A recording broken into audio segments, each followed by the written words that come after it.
కాబట్టి బోధన నుంచి వచ్చిన ప్రతి ఒక్క నాయకుడికి, కార్యకర్తకు, అక్కకు, అన్నకు 2 చేతుల దండం చేస్తూ మీ అందరూ చప్పట్లతోని వాళ్ళని స్వాగతించాల్సిందిగా కోరుతున్నాను. గట్టిగా అన్న. ఇక మనం అందరం కూడా మరొక్కసారి భారత్ మాతాకి జై శ్రీరామ్. దయచేసి కళాకారులు ఒక మంచి పాట అందుకొని అది పత్రికలకు ఇచ్చింది.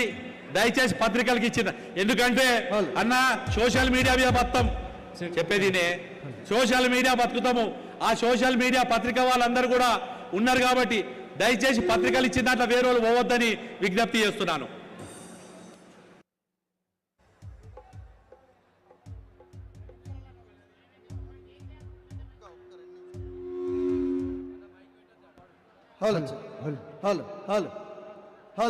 ఒకసారి అందరూ చేతులు పైకెత్తి భారత్ మాతాకి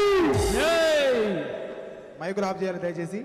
ఇక్కడ నుంచి అక్కడి వరకు చివరి వరకు కూడా ప్రతి ఒక్క వ్యక్తి గుండె నిండా ఎత్తుకున్నటువంటి జెండాను మనస్ఫూర్తిగా కళ్ళకద్దుకొని నినాదం చేస్తే ఎట్లా ఉంటది? భారత్ మాతాకి. ఇంకా రాలే, ఇంకా కావాలి. మరికొద్ది క్షణాలలో పెద్దలు, గౌరవనీయులు ప్రతి ఒక్కరు కూడా రాబోతున్నారు కాబట్టి సాగరంగా ఆహ్వానించవలసిందిగా మనస్ఫూర్తిగా కోరుకుంటూ యుద్ధం పుట్టిన నేల మీద పొద్దు ఒడిసెనో, ఆ పొద్దు పొడుపు మోముల్లో, ఆ పొద్దు పొడుపు మోముల్లో అరవిందన్న గదిలెనో.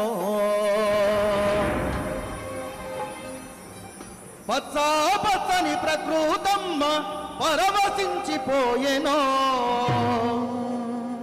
పచ్చ పచ్చని ప్రకృతమ్మ పరవశించిపోయెనో. పాపల పసి పాపల ఉయ్యాలలు పకది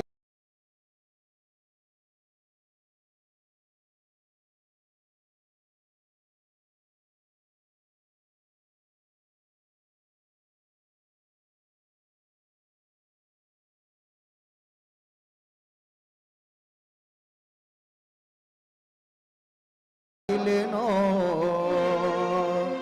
కొడుకు మమ్ముల్లో అరవిందన్న గదిలెనో. యుద్ధం పుట్టిన నేల మీద పొద్దు ఒడిసెనో, ఆ పొద్దు పొడుపు మోముల్లో అరవిందన్న గదిలెనో. సుమరాత్రి పల్లెల మీద వెన్నెల విరిసెనో, వెన్నెల వెలుగున పుల్ల అరవిందన్న గదిలెనో.